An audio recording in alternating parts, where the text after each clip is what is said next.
All right, guys. Copper Cutlass here coming at you. I came out of here last night and I deburred the core support. I smoothed out a couple sharp edges. I hit it with a rat tail file to get everything out. So, if you stick your hand in here, you're not going to cut yourself. These holes, you really shouldn't. It was hard to do those. But little tip for you. So I only had gloss black the other day. And so with gloss black, it covers faster than satin. So what I like to do is I'll take gloss black in the same style of paint, and then I will throw the flat on it later because it almost takes nothing, like nothing at all, to get it to cover. And it works out really good. So, but you got to be careful. And by that is, it got wrinkly on me right there. But that's no big deal. We'll sand it later, touch it up, done deal. I think it's a little cold in here, so it reacted with the paint underneath, and it reactivated itself, and it got wrinkled up.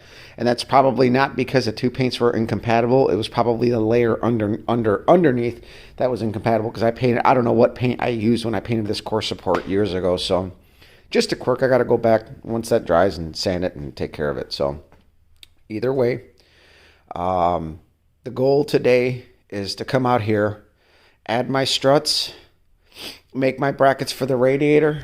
I patched it up with JV Weld. I think I mentioned it in the other video that we found a couple spots where it was almost rubbing through, so we beefed up the corners.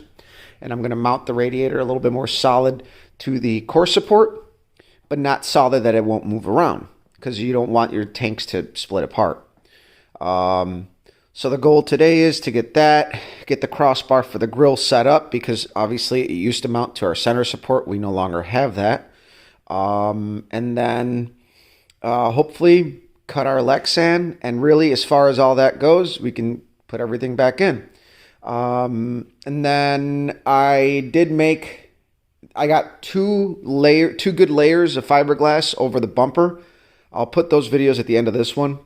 It's pretty straightforward. If you guys have seen fiberglass work, you just gotta, it's a learning experience to make something like that, because the fiberglass constantly wants to move or lift up. The wax worked really good, but it also worked a little too good to where the fiberglass constantly wanted to lift away from the wax. You had to constantly dab it to get it to kind of stay down, and once it started to kind of harden up, it would stay. So I had to constantly work the fiberglass, dabbing it side to side, doing all that shit. But so far it turns out good. So now that I have two layers on, I have to trim the edges. And I got most of it popped off of the, we overlaid over the original bumper. So it is going to be a little bit wider, like I mentioned. But so where I have to heat it is going to be in the center section of the bumper, where it's got, it has the center opening and then the two outer openings. Obviously, that area is recessed in. So the fiberglass tends to stay in there a little bit better. So I have to heat it up. My wife's going to help me probably on Monday night to pop it off. It's going to be a two-person job, not a big deal. And then once it's off, I'm going to pop it back on, but not obviously, it'll pop right off. But I'm going to use the original bumper as a support to sand it and do one last beauty layer of fiberglass. And then after that, hopefully our bodywork is a little minimal. If not, then we're going to have to probably skim coat the bumper with a little bit of polyester putty versus doing the gel coat, because the gel coat's expensive, and I got time. I still got over a week before we got to get ready. So the goal is that after this weekend, the only thing I have left to do is finish up that bumper, which is good. Tomorrow, I'm going to be going over by JJ's. We're going to be working on a project. I'll make some videos about that, and we'll go from there. So, guys, I'm going to let you go. I'll do a couple little updates as I go along, and then I'll put those other two videos at the end of this. So, we'll see you. All right, guys, so I kind of got a little bit of a mess, I guess, but you guys will see. Bags from Farm and Fleet. It wouldn't be a spring Saturday if I didn't go to Farm and Fleet to grab supplies. So before I go any further, I wanted to show you guys the aluminum brackets. JJ gave me these to use some time ago, and I've held on to them. I knew they would come in handy one day. So the game plan, as you can see, mine are bent from the accident. I'll actually put a picture of that. I don't think I've actually showed you guys what the car looked like after I wrecked it back in 2010. So these brackets are pretty nice. I just put them up here so I can mark where I need a slot and cut, as I'm going to try to mount it in the stock locations. If we need to alter stuff, we go from there. So anyway, I got the front end pretty much back together, minus the bumper. You guys can see I kind of painted it up. Our little snafu, I scraped it up. I got to give it a sand. These tabs, I need new grills, and I've known about this from the accident. They kind of got hurt. And really, I put in a self-tapper here just for now. I broke this tab, which was already broken. I tried salvaging it. That didn't work, but it's on there. I got 2 aluminum brackets running for the center support of the grill versus that big center support that we used to have.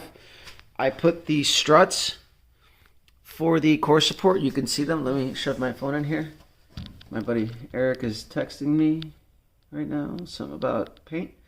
I made those struts for both sides. Yes, that's my transmission cooler. That's how big it is. That's from like the early 2000s Ford Explorer oil cooler. Works as a great transmission oil cooler. I picked mine out of a junkyard for 20 bucks. I flushed it. I pressure tested it. And it's been on there for 5 or 6 years. So, again, pinching pennies here, but it's totally practical. Anyway, yeah, so you could see it's a lot more, you see a lot more ground. This is the view from, you know, over the fender. What you see is, obviously I don't have a bumper on, but you can still see a lot of ground. We did cut it up quite a bit, but everything's good. My struts work good. Those 2 little aluminum struts did a world of difference. I ended up not cutting the top plate. I'm not going to get hung up on it. I didn't weigh out the top plate as part of my assembly because I didn't know if I was going to do anything.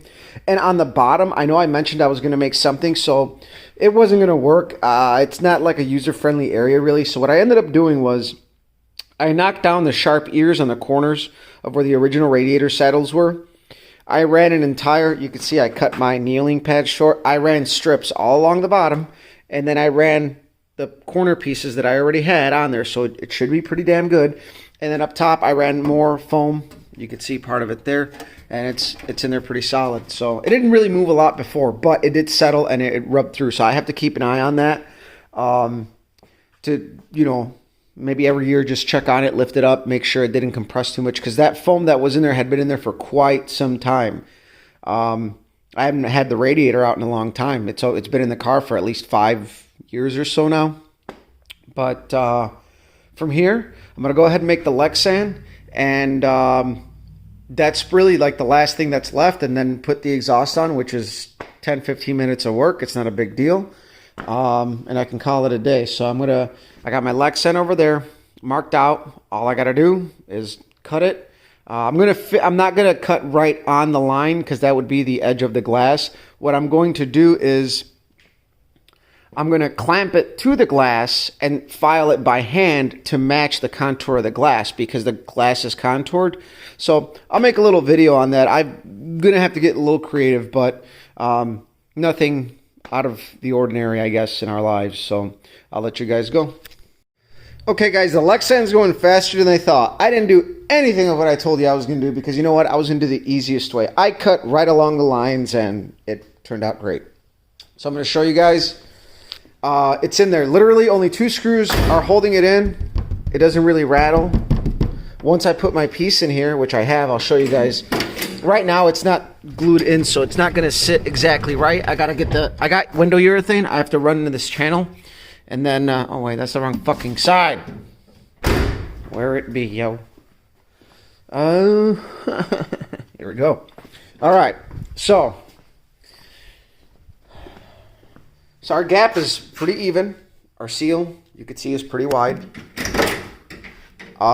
This is really going to stiffen up our whole situation right here.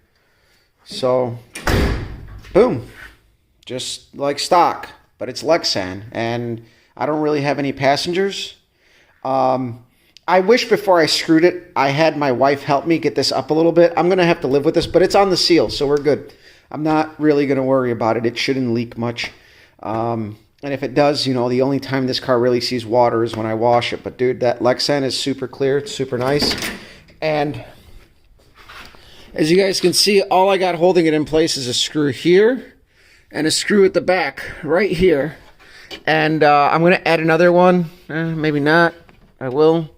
I think I'm going to add a couple more just to push this back out. But I ran out of the self-tappers that I was using. So I have to go get a couple more. Now, the only thing is I'm using the nice little sheet metal self-tappers. I'm not using like the hex bit ones.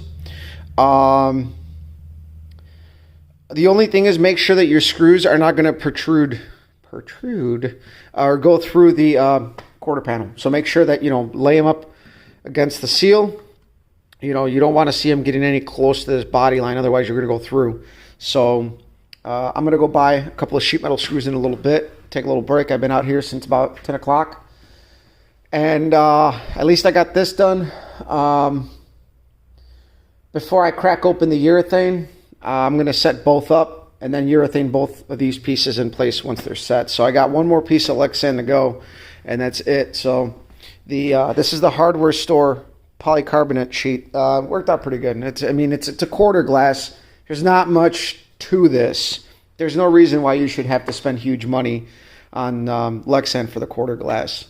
Obviously, the windshield that is formed, you need something. Otherwise, you're going to get a lot of like weird ripples in it. But really, this thing's in there. It's pretty good. It's not bad. Yeah, so I guess I'll let you guys go. This is my sign off. We're pretty much done here.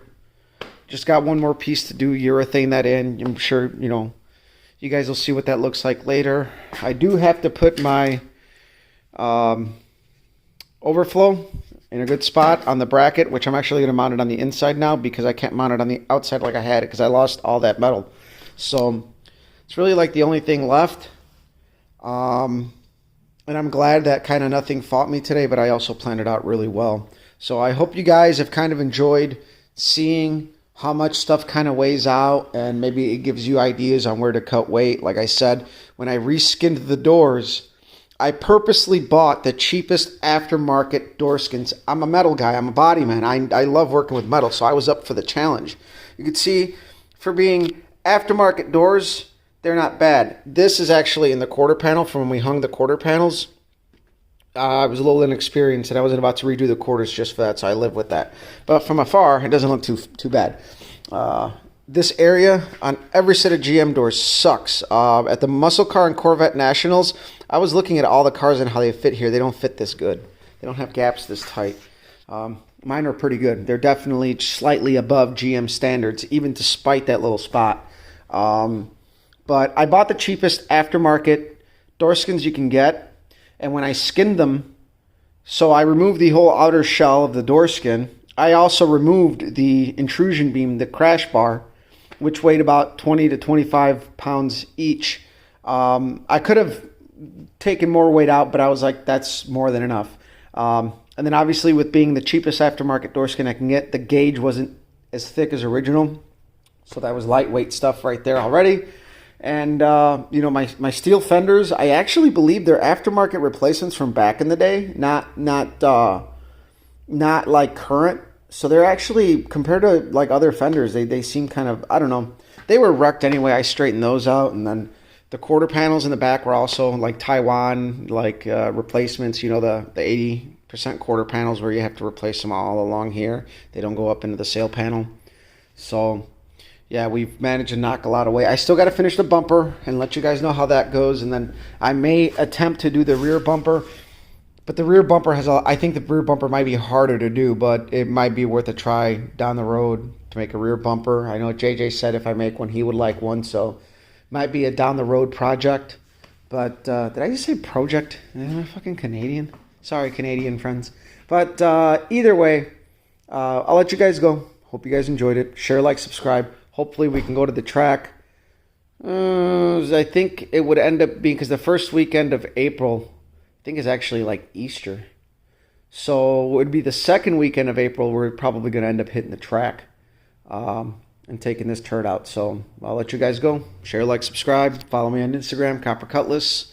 Obviously, if you're watching this, hit the like button, hit the subscribe button. So we're down 140 pounds. I'll let you guys go.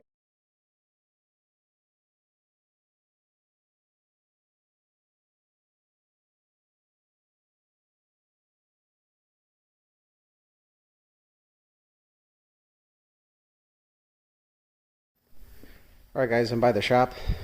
You can see it's definitely the end of the week. My box is a mess. You guys get to see that. I do clean it at least once a week to organize my tools, but as you can see, we have our first layer of fiberglass. I got a little bit of a air pocket here actually between the layers. There's 2 layers here. I'm overlapping each layer a little bit. So I'm going to end up doing just 2 layers because my overlaps are going to be 3. You're not supposed to do more than 3. And hopefully with 2 layers I can pop it off the mold. This thing is going to work out good. I can lift it up already. So that I think the wax worked, but before I even remove it I have to do a lot of pre-trimming. It's important to constantly dab your fiberglass to get any bubbles out. You don't see a whole lot of them, but I do have a few. Not a major deal. I had to recess the light. It's going to get trimmed on the inside. I'm going to have to make anchors on the inside as well for the buckets. This is the last area I did. Is it staying? Yeah, it's staying. Cool. So yeah, I got 1 more layer to go, and then I'll let it sit overnight, and then I'll probably pop it off, and then I might just do another layer after trimming and everything, to make it kind of like 3.5, pretty much with the overlap. So I don't think I picked the most user-friendly fiberglass project in the world, but hopefully this thing pops off the mold. If not, hey, at least I tried, right? So as you can see, I didn't fold my edges over because otherwise it's not going to pop off the mold. So I think on the edges what I'm going to do is I'm probably going to run, I don't know, something to kind of make an edge. Probably shouldn't touch this, but that was popping out a little bit. But yeah, I can't fold the edges over. Probably again should not do this, but so yeah. Wear gloves. I've had gloves on the whole time, by the way. They're in the garbage over there. You can see them by that shit. I didn't quite make it in the can, but yeah, I didn't fold the edges over so I can cut it off. And then once I do the final coat off, I'm going to have to figure out something for those edges if I want to. Again, it's a fiberglass bumper. It's just got to kind of replicate a steel bumper in some form and shape so it doesn't look horrible. So yeah, there you have that. All right, guys, coat number 2, 3, 4, whatever you want to fucking call it. You can see it's kind of starting to look more like a fiberglass bumper with the yellowish tint. It gets darker the more layers you do. I ran out of the mat and I started using the cloth. The cloth is a lot easier to work with. You can see it's a lot smoother here versus over here. So I think what I'm going to do is when this dries up, before I even pop it off the mold, I'm going to trim all of the edges. Cut some off of the openings. These are going to stay. That's going to stay, but the bezel openings are going to get cut out. I'm going to trim all the edges and everything. And then I'm going to do 1 more entire coat with the mat to leave it super smooth. And then from there, it's going to be hitting it with a DA, sanding it, smoothing it out, and it's probably going to need some feather fill or, I don't know, maybe gel coat if I can get it in time. But for now, it's going to be just smooth it out, make it neat, and then put it in primer, and then eventually it'll get painted. My buddy was talking about doing like the real chrome look. So hopefully it pops off the mold. I started lifting up little corners that were already dry, but I don't really want to mess with it too much. But yeah, so looking like it's coming together.